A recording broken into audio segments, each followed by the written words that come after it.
my presentation tonight is everything you want to know about scroll sawing, but we're afraid to ask.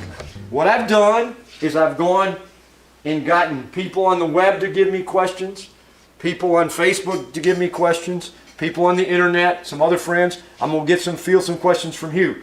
But I'm going to do a little bit so I can get through this. What I'm going to do is I'm going to answer the questions, and I may point to somebody to help me out, you know, if I need some help. But I don't want to do a question and then have 7 answers to that question. Otherwise, I'll never get through this program and won't do it. And there's no order, there's no reason, there's no 1, 2, 3. The questions are randomly in here, and I'm going to pull them as I pull them or get them from you out in the audience. But I know, having done this program for other things, I don't get a whole lot of audience participation, and it makes the program not work real well, so I planned ahead. So anyway, so that's what we're going to do tonight, and I'm going to do the first question, and then I'll take questions from the audience. The first question I got was an email question, and the question was, if I buy a better scroll saw, and I buy the most expensive scroll saw, my work will be that much better. And my philosophy on that is, it'll help, but I still think it's the 3 P's in my thing. Persistence, patience, and what's the third one? Practice. You know, the more you practice. Now, you can do a lot better things if you have a saw that has straight blades versus blades that have the pins on the top, you know, because you can do inside cuts and those type things. But I'm saying, I do not think the saw makes the finished product. Because I've seen people do nice stuff on the web, and they've got foot pedal saws, and they've got saws from the 30s and 20s that look really nice. So anyway, is there any question from the audience? Okay, so we're going to draw one from my stack. When I'm doing fretwork, I am stack cutting my cutouts get stuck. What should I use to get these parts out? I'm doing fretwork, and every time I seem to do it, I'm doing multiple stacks, and the things stick in there, and you say, well, just leave them there. But what the problem is, when you go to saw the next piece, invariably that piece will fall down in the thing, and then you will, you know, cause your blade to do it. Now, in my case, I found 2 things I like. Number 1, I found this on the table back there. I think it was $1. This was on the table back there. Now, the other thing that a lot of people use, but another thing is dental things work very well. And the other thing that works really well, and you got them, guys, your bad saw blades that I don't put them in the trash. I just kind of put them on the side. You take one of those, and they do well for pushing that stuff out. Next question is, only objects that are flat can be sawn on a scroll saw. Well, that's false, and this, like I said, they just came up. I get thrown a lot of oddball stuff. And this particular piece was from a turning class, and it was the inside of a vessel, and they cut that out, and then they threw me that piece. Well, Rob and I both talked about we were going to take it and set weights on it and flatten it out. But I wanted to get it back to next week because I was going to be gone for a while, so I sawed it. But I had to, in case of sawing this, I had to saw it in this orientation, and I had to use a spiral blade versus a flat blade to cut it because of the fact it's more than 2 inches, you know, the height made it. But anyway, so yes, you can cut things that aren't flat. Questions out here? Okay, yes, ma'am. Other than the flat blade, spiral blade, how do you choose a blade? How do you choose a blade? Blades you need to choose by what you're going to do, okay? And my feeling is, this is my opinion only, if you buy a blade at Lowe's or you buy a blade at Home Depot or whatever, on a scale of 1 to 10, they're probably a 2 or a 3, okay? You need to buy a reputable blade. And then I'm saying what you need to do is buy those blades, that type. Then you figure out what you're going to do. If you're going to do wood, what size are you basically going to do? Are you going to do 1/8 inch? Or are you going to do 1.5 inches? Or whatever it is. In my case, I basically saw between 3/4 of an inch. And not saying everything I do is that, but if I'm going to, I will build a stack that high. And I can cut 3/4 inch or inch as fast as I can cut an 1/8 inch. So I could cut eight 1/8 pieces faster than I can cut one because of the resistance, okay? So then I have to figure out, okay, I don't like to sand. So in my case, I want a blade that has teeth going has at least one tooth going the other direction, so it sands the object, so I don't have to do any sanding on the inside of fretwork and that type stuff. And that happens when you've got a reverse tooth that's in the pattern. Now, if you're cutting Korean tile, they cut beautifully with that kind of blade, but there's one problem: the piece you cut doesn't come out because it's glued back because of that reverse tooth. So in that case, you're going to need to use teeth that are only one direction. Then now you've got what size? Okay, you need to come upon some. George basically stays in the 5 to 7 range. Most of the stuff he does, I stay in the 5 range in mine. I've got basically, I use 3 blades most of the time. I use an ultra reverse number 5 for just about anything, and I cut 3-dimensional, 1.5 thick, 1 3/4 inch thick down to lower. I use a polar blade, which I use for the Korean tile, and then I use a puzzle blade, which is very fine to use that.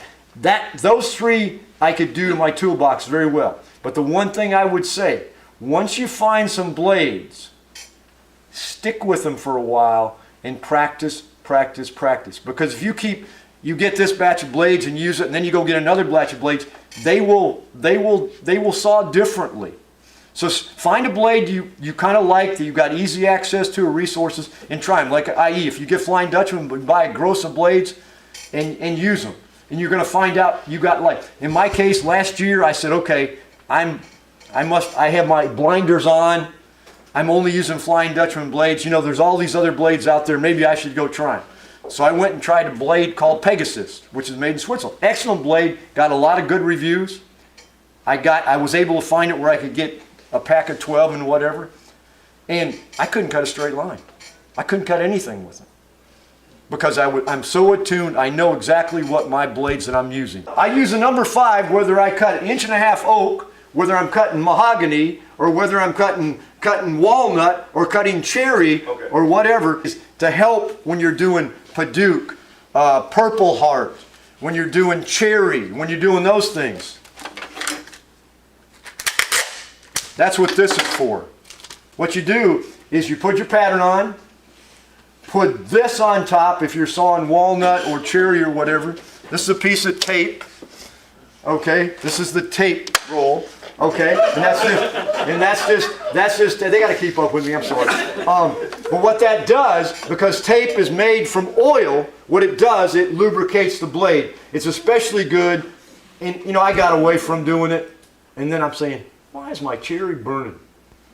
Cherry. So you put that tape on, it makes all the difference in the world. And the only reason I say put the pattern on, then put the tape on, because then what do you need to do? You drill your holes.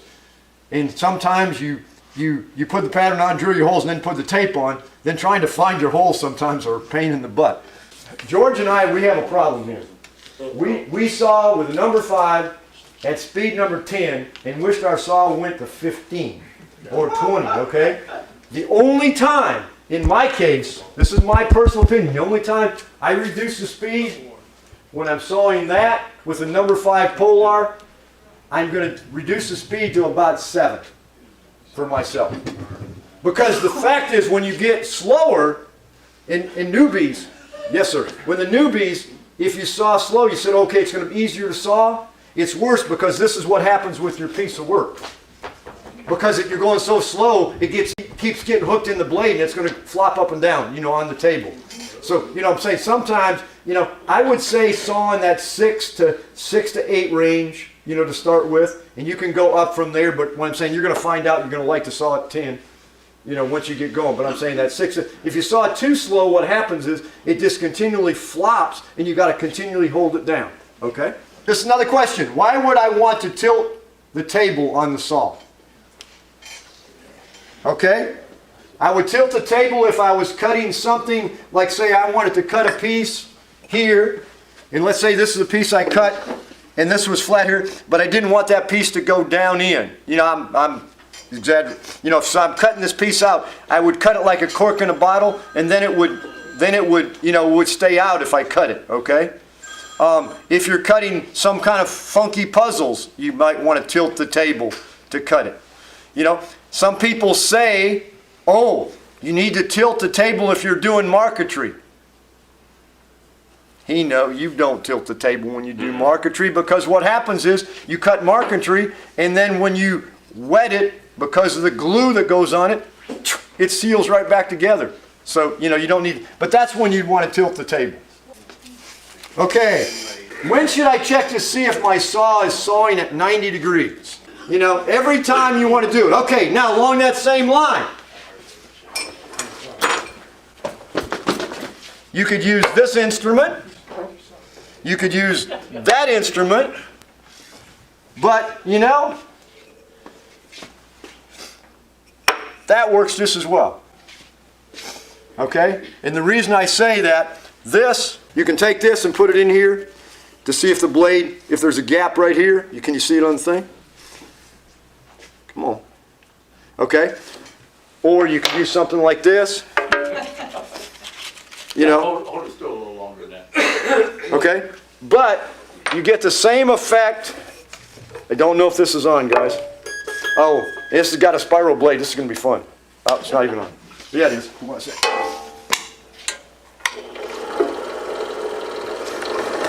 Okay, if you take a block of wood and you go in like this, with a spiral blade, it's going to be real fun. Okay, go in about a ½ inch, stop, take the wood and rotate it, and if it goes back in that slot, my blade's at 90 degrees. If it doesn't, it won't be at 90 degrees. That's just taking a block of wood. And the thicker this block of wood is, the better off you are, because then the whole blade is straight. If you just put a small one in there, it might do it, but the blade may just be cocked just a little bit. So you don't need these fancy things, but they do help. Okay. Another question. All holes for inside cutting should be drilled with the smallest bit you can use to take the blade you are using. Yes or no? No. Drill it with the biggest drill you can do, and it's, you know, I don't know, I'm old, but trying to hit that blade in that hole is tough sometimes.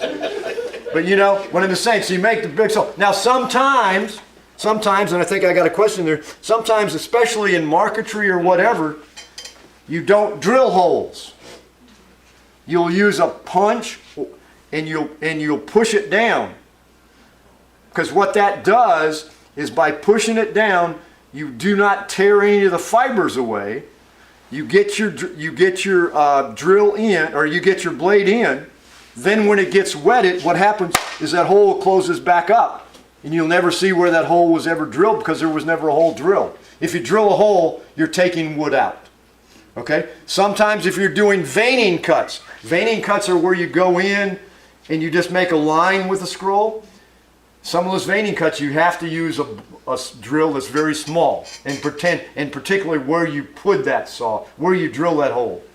Okay, you could use bigger blade. This depends on what you need. When you're having to thread a lot of holes, and you know you're filling a gap. I mean, if this is the hole you're trying to do, you know, there's no reason why you need to use a tiny drill. The other side of the coin is, okay, where should I drill the hole? If this is the size of my thing,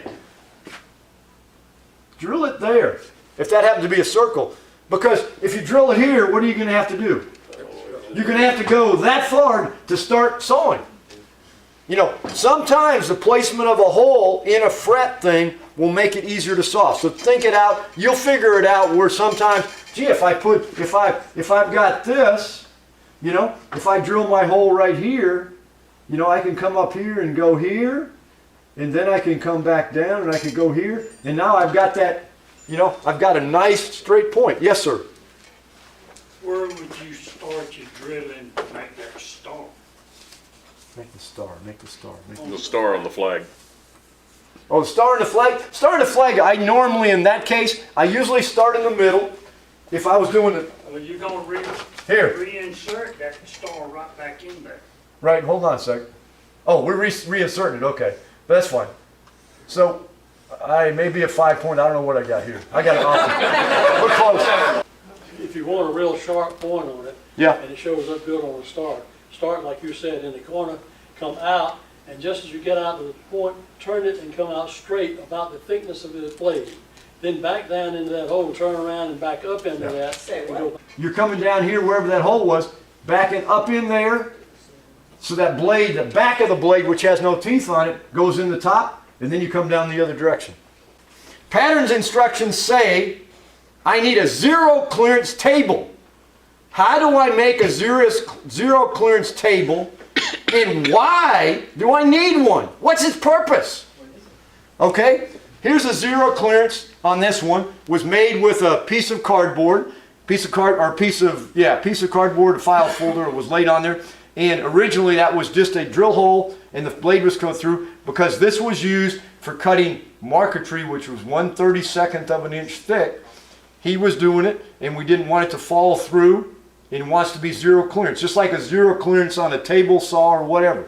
Now, you can also make that if you're small and cutting a lot of small pieces. You can take, let's pretend you all have them. Let's pretend this is a magnet. One of those advertising magnets you get in the mail.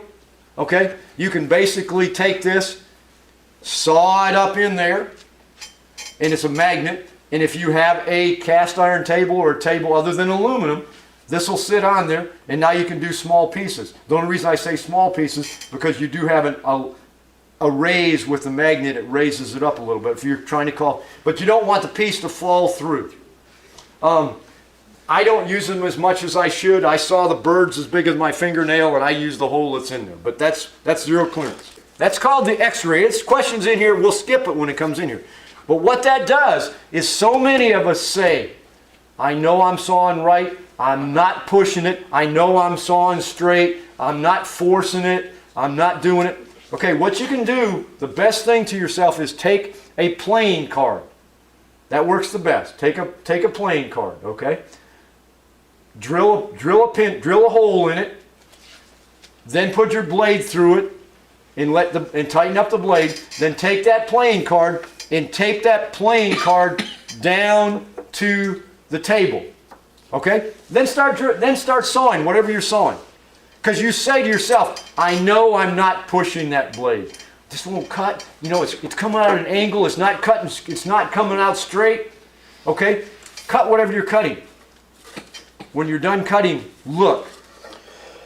If you're cutting correctly and allowing the saw to cut the wood, and you're pushing it at the rate whatever that wood takes to cut, that hole should not have changed. Now, if you look at that hole and the hole is very exaggerated to one side, I think you've been pushing that way. Even though you say you're not, you've been pushing it. You've been pushing it too hard. You need to let the saw blade and saw cut the wood, and that changes from each species you do, the thickness of the wood, and the speed you're cutting. Are there any good places to get free patterns so I can saw? I'm so new to scrolling, I'm not sure what type of patterns to buy. Yes, and we talked about it earlier, was the Steve Good site. Steve Good has a lot of free patterns. There are a lot of other good free patterns out there. But, you know, that's a good one. Now, if you're new to scrolling, this is a book I recommend. The reason I recommend this book is because that book takes you through blade selection, types of saws, and all the various things you can do with a scroll saw in a way that's fun. Because what it does, it has a project for each one. It gives you a project for doing three-dimensional. It gives you a project for doing straight cuts. It does you a project for doing fret work. It does you a project for, remember I told you wanted something like a cork in a bottle. It goes through all the various things of doing scrolling, kind of in a step-by-step basis, and you get a finished product when you're done. And then when you're done, you're saying, you know, I don't like this side of scrolling, but I really like this. Then you can go get books or patterns for that particular item. But that book is well worth whatever it is, or whatever it is. But I'm saying, there's your blades, the different types of blades. I mean, I think the book is like, it's right out there, and I think it's like $15. This is like the third. And if you come over here, you know, you can build that stuff. I'm trying to find. See, here, simple fish. But it shows what we were talking about. See, I don't know if you can see this on the thing. See, what they're saying is, okay, we're cutting this fish, and this fish is all we're saving. So you could do a loop cut out there if you want to get those. You want to get those really pointed. You know, you come off, you go this way, and then start back down. So it gives you that straight point. But anyway, there's so many. That book right there is well worth it if you're new. It's what's the price on that thing? $14, and you get a 10% discount on it. It's well worth it. It's got like 20 patterns in it, but it takes you the whole gambit of things. Okay. Does a pin nailer have any value if I'm a scroll saw? Okay, a pin nailer does have value. Everybody know what a pin nailer is? Pin nailer is a nail gun, very thin nail. The nails look like a pin. Okay, so what you use it for is if you're doing a bunch of stack cutting my wood, and I put my pattern right here, I could pin nail in the places where I'm not going to cut, and what that does is holds my group of things together. Now that brings up another question. Okay, if I did that and my pattern got exaggerated, that's going to be my pattern. Remember, that's level flush. Okay, now. Do I just come in, I pin nailed this, so this is what I'm going to cut. Do I come in from the side and cut this? Why not? Because I'm losing the integrity of my block that I put together. I'm better off if I come in here and drill a hole right there. I have to feed one time, but now my block has an integrity. I mean, it's so simple, but if you had a massive, then what happens is you can do this. Sometimes when you're pin nailing, you say, well, you can do inside in the middle, you could put a pin nail right there. If this is a piece you're going to cut out, you can put it in the middle and it's not going to affect you. The only thing you have to watch out with a pin nailer is make sure it doesn't go through or they're bent over so they don't scratch your table. Okay? But that's just one there. All type fonts can be cut with a scroll saw. Well, they can, but the problem is sometimes the hole falls out in the middle. You're better off, you know, like if you're doing an O, you're better off, and this is a bad example, but it's the only thing I can draw because I'm not a drawer. If you do a regular O and you do that, okay, that's going to drop out, okay? So we cut this out and it's gone. But if you, instead, if you're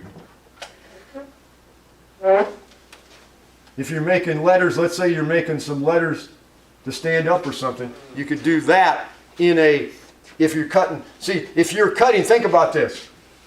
If here's your thing, and the only letter we have is this O in here, okay? Okay? If I cut this out, what happens? I cut this out, everything looks good, but then when I cut this out, what happens? That whole O goes away. Okay? Whereas if I go and cut that, something like that, now I will have an O that's continually in there because the way I positioned it. I mean, it's probably a bad example, but there's so many letters. And you just have to play with them. And there are scroll saw, there is a scroll saw envelope. When scrolling a pattern, you must always cut on the line. Well, there's people in here. My thing is, a line on a pattern is a suggested way of travel, except if you are doing intarsia. I'm saying, if I'm cutting something, you know, it's going to, if it's off just a little bit, you can see, you know you were off, okay? When you pull that pattern off, what happens? It goes away. You know, as long as it's not exaggerated and whatever. The other thing is, we talk about that same thing. If you're cutting something, let's say you were cutting this, okay? And you're cutting, and I'm cutting here, and I'm cutting fine here, and my wife rings the doorbell. Okay, now, I'm out here. Okay, don't do this. Okay, I mean, I exaggerate a little bit. Let's just say when I live. What I'm saying, what you could do is gradually come back. I mean, a round circle was bad, but I'm saying, just gradually come back. Don't, if you do something bad, don't try to immediately come back in because it's going to be very noticeable. But just gradually work your way back to that pattern line. And it's good to stay on the pattern line or get to yourself to say, okay, I'm going to stay. That's why I like thin lined patterns. Because when you get thick line patterns, they're very difficult. Or when you get patterns that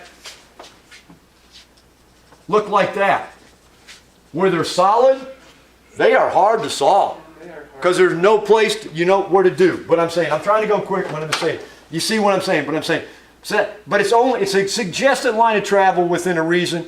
But what I'm saying, if you're doing intarsia, you must stay on the line because you've got to get that piece of Purple Heart to match up with that piece of walnut. Got another question here. When scrolling a puzzle with a picture glued to the wood, the picture keeps peeling up. What can I do to stop this? Okay, so I'm taking a picture. This is my picture, and I've glued this to a piece of wood, and I'm cutting it like this. I'm using a puzzle blade because I want thin curve. And what happens is the picture keeps tearing off. Okay, this is one time. I always say if you put in a saw blade, you want the most teeth facing down. Okay, but if you're sawing a picture, and this is the picture, okay, what we might want to do is turn this over like this, okay, and saw it upside down. But what we're going to do is we're going to turn our blade so the teeth are coming up. The bulk of the teeth are coming up. And because it's on the table like this, you have less tear up. How do you see the picture? Pattern, you put the pattern on the back side. If you're doing a puzzle, I don't need to see the picture because I'm cutting jigsaw puzzle shapes or whatever, okay? But what you can do if you want to do it, what you can do, and that's the easiest way, you put the picture here, you put your pattern here, okay? And you put it on here and cut your pattern because you're going to throw that away because you want the puzzle pieces on the other side. If you have a table that's smooth, I've never had a problem. You know, put wax paper. Like I said, I use butcher paper sometimes on it. Yeah, but anyway, so that's what. Keep your table waxed real well. Keep a wax. You know what I'm saying? But I'm just saying. But upside down. See, if by sawing it upside down like that, you could put. Let's say you're doing this picture of cats. It's a picture of all kinds of cats. But you're giving to somebody that really likes cats. So what you could do is create a pattern on the back that maybe has some cats inside of it. And what you can do is put that in there. When setting up a light on your scroll saw, you must always come in at 45 degrees and 30 degrees when you put a light on your scroll saw. Okay? If you do, what happens? You end up with two lines because of the shadows. You're better off straight down both sides, get it well lit. Or come in like I do, I come in up over the top and coming straight down. Because you don't want those shadows. I saw a lot outside because I'm at craft shows and stuff. Sometimes that sun can cause me a shadow and I don't know if it's a pattern line or you know, the shadow of the blade. But what I'm saying, no, you don't. You put the light where you can see it the best, where it's good for you. Oh, come on, I can't get this one open here. Hey guys, what's the best software or method for turning a digital photograph into a scroll saw template? There are a lot of them out there.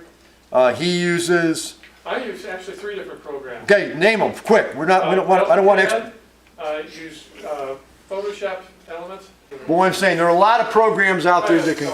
And like I said, sometimes if you don't have them, guys, you can use Word.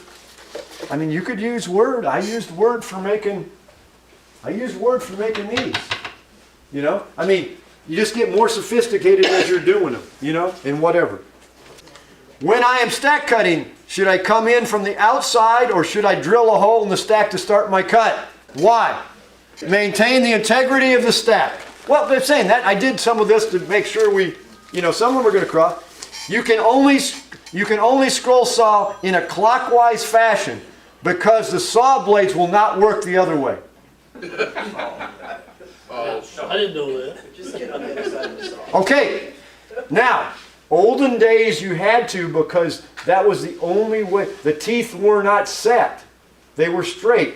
So you'd work it from one way. Now with the teeth, especially Flying Dutchman blades, even the smaller blades, the teeth are set like you would on a bandsaw or whatever, or on a table saw. So you can saw either way, whatever you prefer doing.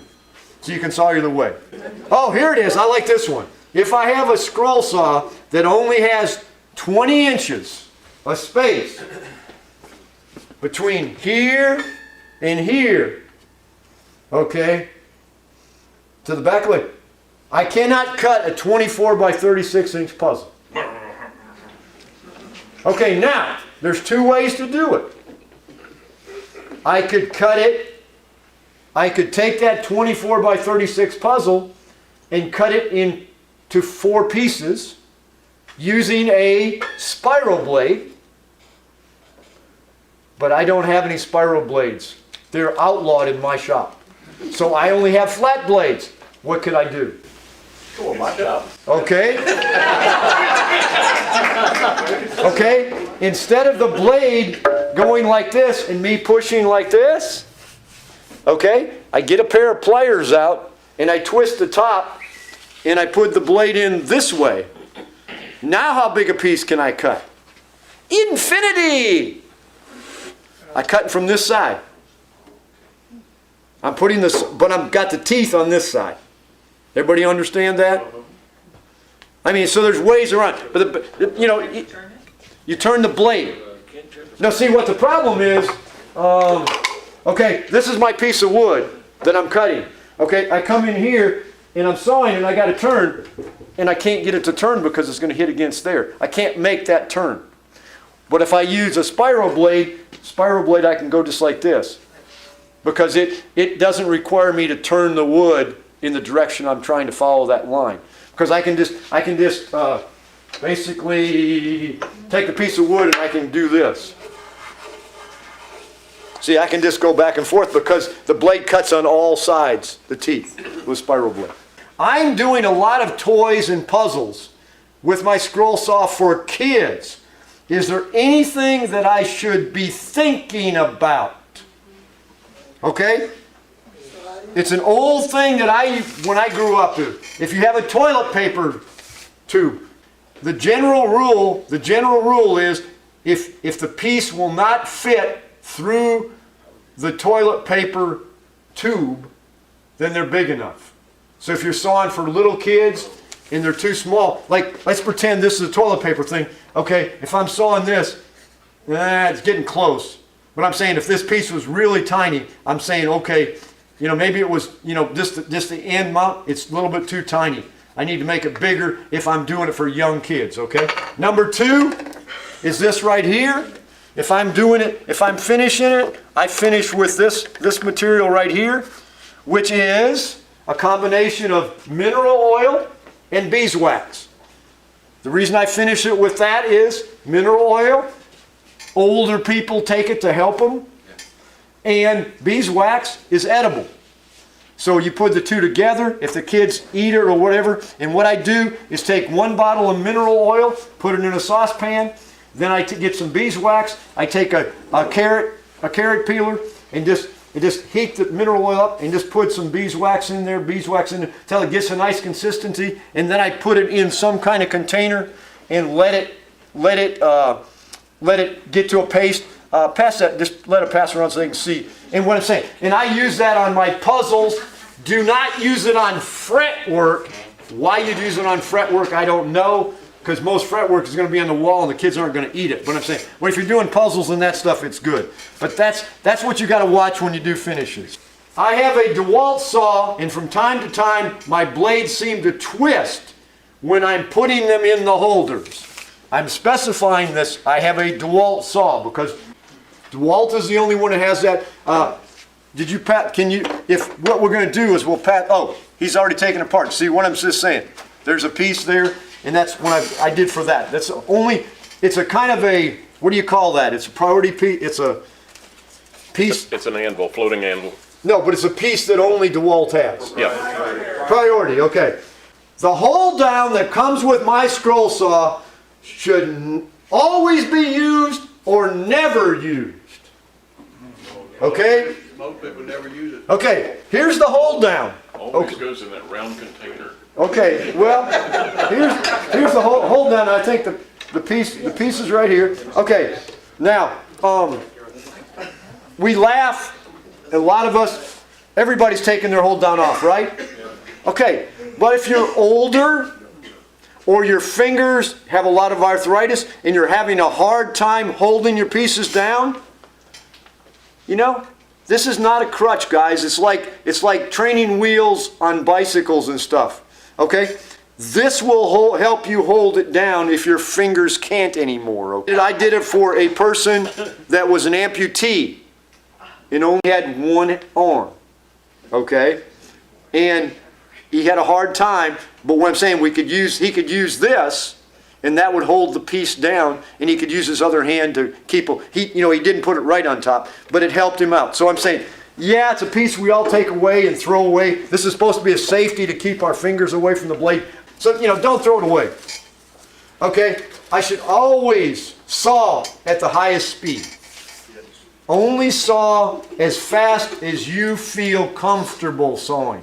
But I also say for the newbies, if you've got a scale of 1 to 10, get on top of that 5. Get in the 6 and 7 range, because when you start sawing slow, the blade starts catching and starts flapping, and it won't be fun and you won't enjoy it. But I'm saying you may not be able to handle it at 10, but in that 5 and 6 range, I think it'll saw fine for you. Sometimes when I'm sawing, I hear something that doesn't sound normal. What should I do? Call Bob. Well, before you call Bob, if you're sawing, it's not sounding right, maybe your blade is loose. Maybe your blade slid in the thing. Maybe it's after you saw a while, you'll hear some stuff and say, just don't continue on, just stop. And a lot of times, the other thing that people don't do, I was bad about it early. I put a saw blade in until it breaks. I got to keep using it, right? Those blades get dull. And I said how expensive they were. Change a blade. You're not forcing it. You're not gonna ruin your thing. Put in a new blade. Every so often put in a new blade. Is there a rule of thumb on Yes, sir. that? Is there a rule of thumb on when to replace the blade, or just when it? It's when you feel it. When you feel it. When you're having to force a lot and it's not cutting at the same speed it was maybe 10 or 15 minutes ago, change a blade. If it turns blue, that's a good time. Where are good places to find pictures to use for creating puzzles? Calendars. Calendars are a good one, or another one that I used to promote a lot. Christmas cards. You get Christmas cards from all your people this year, if you've never done it. Then what you do is take those cards and you make puzzles. You glue them down, make puzzles of those Christmas cards, and where do you send them? Send them back to the person that gave you the card. Okay? That's what you do in 2016. You'll be amazed the cards you get in 2017. They will be gorgeous. From that person, because they'll want to do it. But those are good. Calendars are really good. Calendar pictures work really well. I mean, there's some books you have that you don't want to use anymore. Maybe you go to a yard sale and find a National Geographic's books or something. Yes, sir. Is there a copyright thing on doing those things like that? You're just using a picture. You've already bought it as a calendar. Not if you go, not unless you You're drive not slow. copying it. If you made a picture of it and then made copies of that calendar picture to do it, then you get into a copyright issue. But if I'm using that picture that's there, I've already paid for it. Are there any projects that I can cut that will help my cutting skills, and maybe I can still have a finished product that looks halfway decent? And yes. Puzzles were- No. I like to use these. These are two examples, but different. These are making baskets, okay? These patterns are out on Steve Good's site. And you say, well, you know, those are funky. What you do is take a single piece of wood and you mount this onto a single piece of 1/2 inch, 3/4 inch wood, okay? Then you drill a hole in each one, you drill a hole in each one of those sections, okay? And then you cut. Well, and you say, well, okay, by the time you get done cutting that, you're going to get pretty darn good at cutting to a point, cutting out, okay. And the reason I say that's so nice is because once you're done, you take those rings and you give each ring a little twist, and then you just glue them together and you make these beautiful baskets, and no one will know that you miscut one of those pieces. But you still will be able to do it. And if you go, I didn't have one with me, but there's one that has scallops. So that allows you to do a lot of round cuts. Think about that. You got to cut around the outside, the next one, the next one. See, so it gives you practice to cut, and you do get a finished product when you're done. When I'm teaching somebody, I have them do one of these, and oh, I went outside the line, I did this, or gee, I missed that corner. But when you put it together and glue it to the basket, you can't see it. But that's a good thing to practice on. The other thing in here, if I can find it fast. There's your blade chart we were looking at. Okay, but the other thing I want to say, I've got it in the front. It's always the first one usually. Okay, if you're new to scrolling, make a number of copies of that. And before you start on your project, take a piece of scrap wood, paste that on a piece of scrap wood, and just cut it. I'm going to say that's a warm-up. That gives you a warm-up, and now you're into the feel of it and you're feeling good. That gives you a start. That gives you a start, okay? What do you suggest on what type of wood and what? It doesn't make any difference. Any scrap piece of wood you got, piece of pine. What you might want to do is say, okay, I'm going to do this project. I want to do this fancy project, and I'm going to be using 3/4 inch pine. You might want to put that on a piece of 3/4 inch pine, and that gets you speed and your cutting, and it gives you just about every kind of cut you can cut with it. And that just gets you warmed up. It's like a baseball batter. They do infield practice. They swing the bats. They do some stuff, and you're doing the same thing when you're scrolling. Instead of starting out on that main piece, you know, that just gives you what you say. Well, that's kind of. But what I'm saying, what that does is get you started, and now, because you have, let's say you haven't sawn in a couple weeks or whatever it is. But I'm saying that's a good thing to use. Should I use an on-off or a dead man foot switch? Okay? If you understand what it is. On-off means I press it down, it turns the saw on, I push it again, it turns it off. Or I can use a dead man, which when I put my foot on it, it stays on. When I let my foot off, it stops. Okay, there's two reasonings on it. My philosophy on it is, okay, here's the switch on this saw right here. Okay, this happens to be a dead man. I think. Okay, but let's just say if I got to shut it off, that's why they made the switch right here. Yeah, but I'm saying that's what. See, I much prefer an on-off switch because when I'm sawing, if this is an on-off switch, I usually take. See, I don't want to have my foot here the whole time I'm sawing for 12 hours.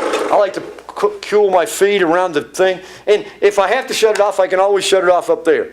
That's my philosophy. Now, George, I think George uses a dead man he always has, and he's used to it. That's what he likes.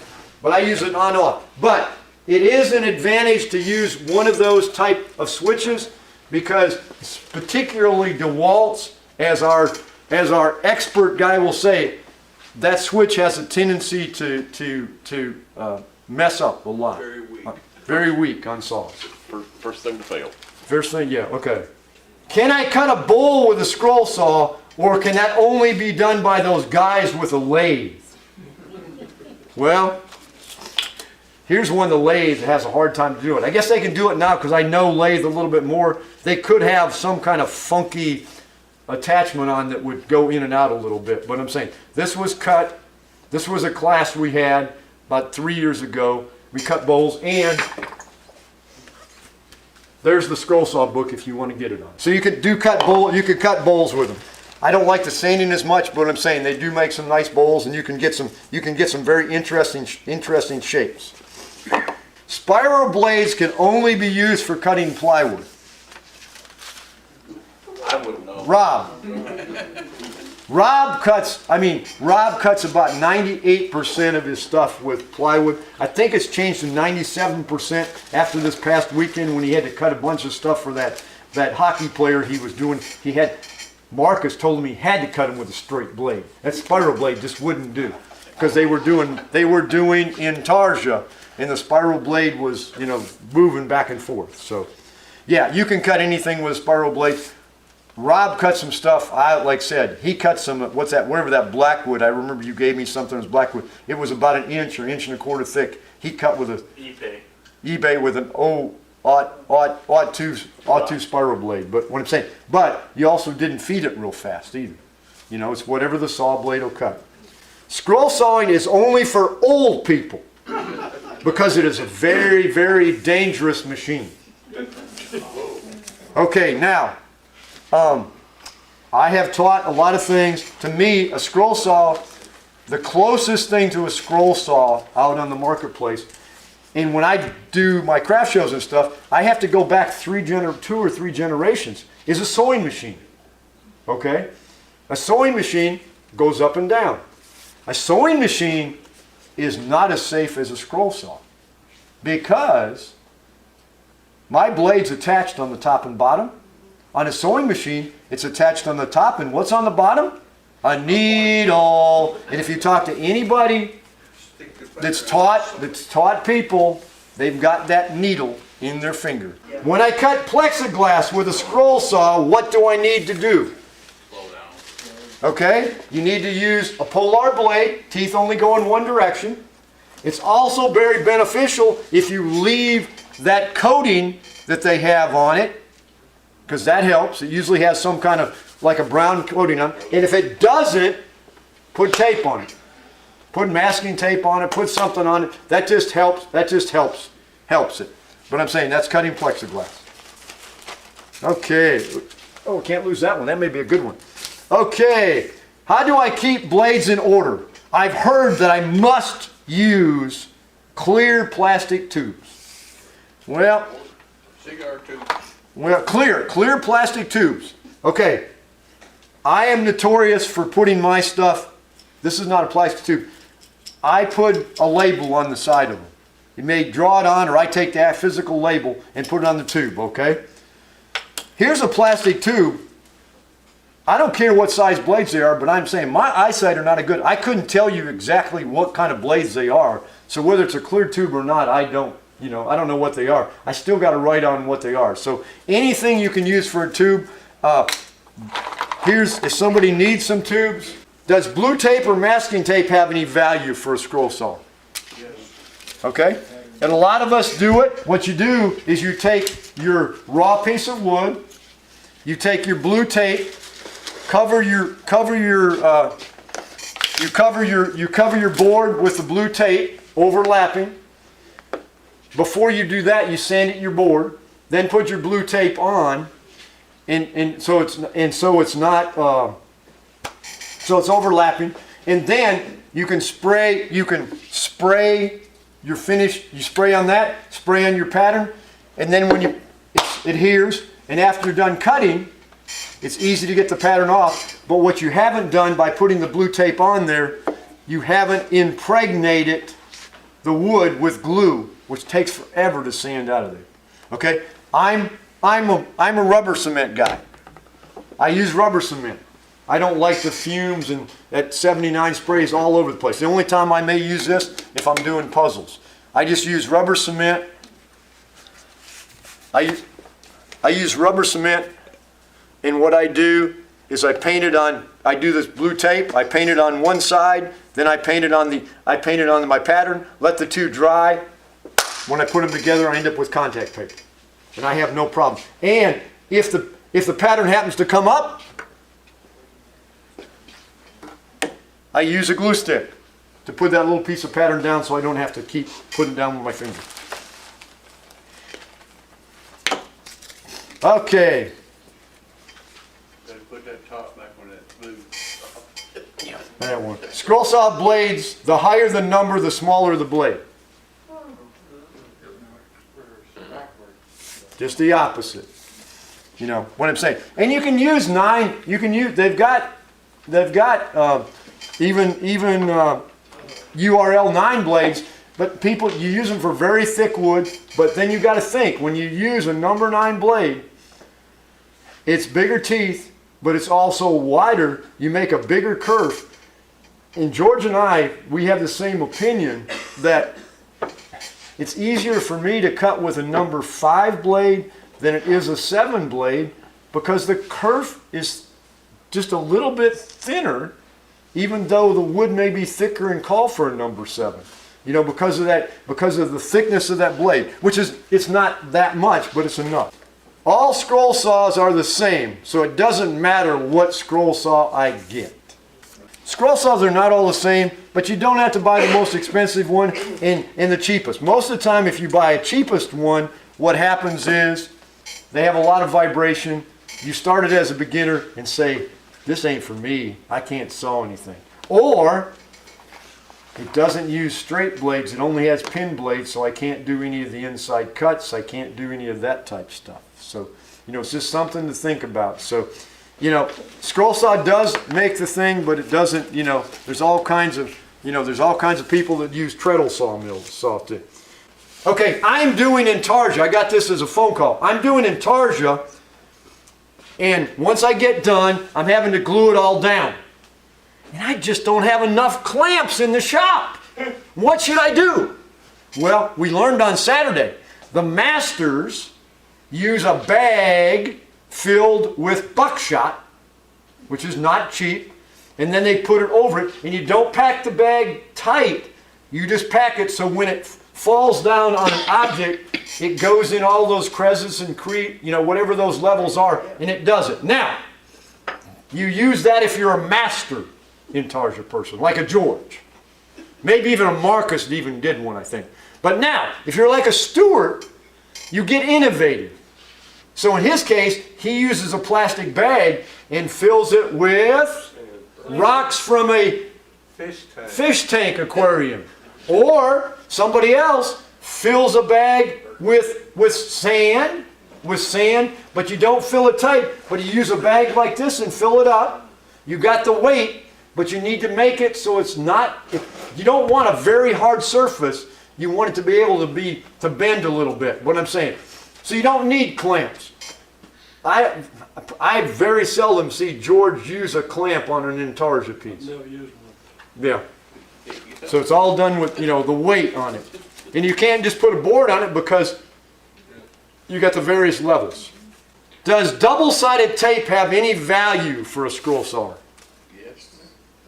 You can use double-sided tape to glue your stacks together. Now, I learned this the hard way. You don't need to cover this whole thing with double-sided tape, and then you attach it here, and then cover all this and tape it. You can't get them apart again. You just need little dots, you know, this little pieces. You don't need to cover the whole thing with double-sided tape, but it works very well. When you scroll saw, you must stand always to cut, and it's the easiest and best way. Sometimes. However you want to saw, make the saw comfortable, and in my case, my preferred method is to have the saw table tilted like this, so that way I'm not craning my neck. And in my case, I leave the saw this height because I have a stool that I saw on. Some people that saw in a chair, some people that are handicapped or in a wheelchair and they have to. What I've done is I've taken a foot or two off the legs and dropped the saw down so it's right with their chair when they walk in, so it's at the right level. And in my case, I even like to even tilt it a little bit more. Remember, the blade is still 90 degrees to the table, but I'm not craning my neck to see. I'm looking straight down on it. So, but if you like to stand, that's up to you. If you're going to stand, my suggestion is to get some sort of foam mat or something to put where you're standing, because that'll take some pressure off. But I think a high stool or whatever works fairly well. You must always loosen from the top blade holder when doing inside cuts. Oh, yeah. Yeah. Okay, now, we got to preface this. If you're using a DeWalt, you can do either side. Some saws you cannot. Now, 80% of us, 80% of the people out there, no matter what it does, and some of it's because of the saw, they usually, they put it in the bottom, then they loosen the top all the time, and they always put all their fretwork on top of the blade. 80% of the people do that. Spend half the time upside down. Yeah, half the time upside. 20% of us, 20% always use the bottom. Why do I use the bottom? Guys, it doesn't move. It's always in the same spot. Once you get used to your fingers, it's always going to tighten and be the same size. I don't need to look and see where that blade's going to go. It'll be a lot easier. You don't have to stand on your head to do inside holes. You can hold from the top side much easier than the bottom. You can, but some saws don't work that way. When cutting jigsaw puzzles on a scroll saw, I can only cut them one at a time. You can stack cut them. You got 5 pictures, stack them together, you're giving it 5 people. They don't know that you did them all at the same time. They have no way of knowing that. And last one, I did well, didn't I? Scroll saws only operate by plugging them into electricity.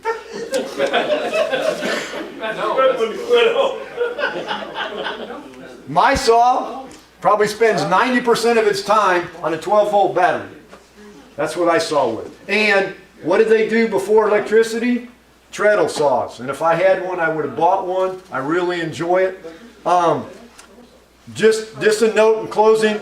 Hopefully it was beneficial and got some questions thrown in.